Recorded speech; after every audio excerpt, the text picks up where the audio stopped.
Tani slúte agus árasáin fáilir cís námar bhí riamh hannah ar an tuairis Gistérnaí an siomh-daft.ie. Home ownership amongst younger working-age adults has collapsed. The Parliamentary Budget Office concludes the cost of housing is severely unaffordable. I think we've been bastards to each other about housing. Since the famine, that's when the real rot set in. Beidir go bhfuil an Géarchéim sáinnithe sna tríochtaí, mar bhí an borda sa gcéireadh lárna cathrach a glána amach. Sna hochtódaí, bhí sais stigma ag buint le tithíocht sosialta.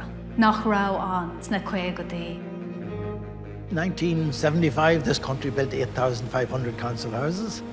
1985, 6,900 council houses. And in 2015, 75 council houses.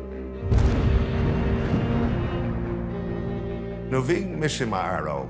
Bhí daoine réasánta bugta bhí siad an scéal ar cís ísl. Céim fáil nach bhfuil midán dhéanamh inis.